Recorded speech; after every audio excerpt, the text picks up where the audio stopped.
Thanks for watching our video today. My name is Alfred. And I'm Nathan, and we're planners from Dragon Financial Group. So let me just start out with some disclosures for today. So just understand, as we take you through our update, these rules are always subject to change. So today is February 4th, and these rules are in place as of now, but there's nothing to say that these rules can't change again in the future. So please be sure to update yourself depending on your timing of viewing this video. But let's go ahead and get into our update for now. One of the reasons why we are having this video today is to really talk about some of the recent changes in the Bay Area and specifically San Francisco for renting out your primary residence for some type of income. So for example, using services like Airbnb or any other potential services out there for short-term leases, right? So if you are planning to lease out your property for less than a span of 30-day periods, okay, there are now restrictions that have been in place starting February 1st of 2015 that you have to register for before you could do this. And this is what we call the short-term rental registry. Okay, so something that we want to walk you guys through today and give you guys a quick update. Do understand that if you don't register and you go through this process and lease, you may be potentially breaking some violations, for San Francisco City and their planning department. So as we recognize, working with a lot of our clients, Airbnb has become increasingly more common for clients to rent out their properties. So again, the major reason that you want to pay attention to this and why you want to register is if you are currently or plan to rent out your place for a period of less than 30 days.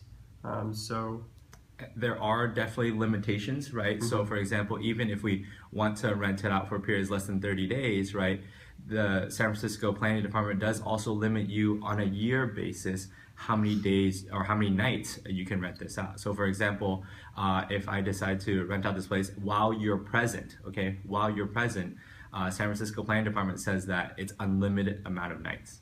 Exactly. So let's say, for example, that you are living in your home, but you're just renting out one bedroom. Okay, that's a perfect example. Is you're present, you're in one room, maybe the tenant or the short-term leaser is in another room. So in that case, you have unlimited nights available to you. Yep, especially during the year. And then, but while you're not present, so let's say you go ahead and travel outside, you go to Hawaii, you go to someplace else, and at that point you decide to do a short-term rental, less than 30 days, they will limit you, okay, to 90 nights per year to be able to do this, okay?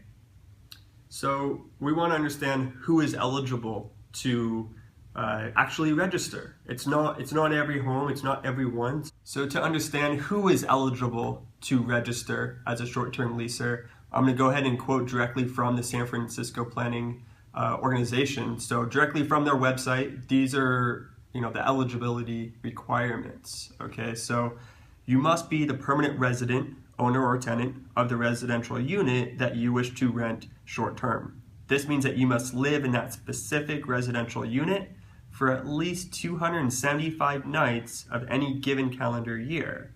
If you are a new resident, you must have occupied this specific unit for at least 60 consecutive days prior to your application. If you own a multi-unit building, you may only register the specific residential unit in which you reside. You must also obtain a San Francisco Business Registration Certificate from the San Francisco Treasurer and Tax Collector's Office. You must also obtain liability insurance in the amount of no less than $500,000 or provide proof that liability coverage in an equal or higher amount is being provided by any and all hosting platforms through which you will rent your unit. Your residential unit must not have any outstanding planning, building, housing, fire, health, police, or other applicable city code violations. You may only register one residential unit. Please note that residential units that are subject to the Inclusionary Affordable Housing Program and residential units designated as below market rate or income restricted under city, state, or federal law are not eligible to register. And just an important note for tenants, the Planning Department strongly recommends that you review your lease before submitting an application.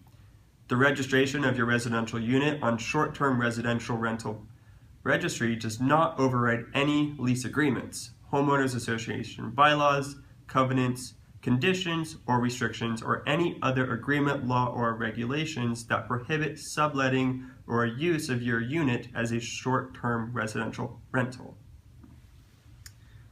So now, once you've understood some of these new rules that are there, something to consider is, well, how do we actually register, right? So if you actually meet all the eligibility requirements, right, you would like to do this, right, and understand the rules, how you actually register is that, one, you can actually find the form for application for this short-term rental registry list online, okay, through the San Francisco Planning Department. Now, for you to actually file and be on the registry list, you do have to take this and make an appointment with the San Francisco Planning Department to meet them in person. Okay, and once you do that, there is a $50 registration fee. The registration lasts for 2 years. And do understand, as we talk about this, as you go in to register for this, there are a list of documents that you may need to bring in for proof as well for them to approve you. Okay, so now at the end of the day, something that you should do is, if you're interested in this and want to learn more details, please come see myself or Nathan or your designated planner for more details.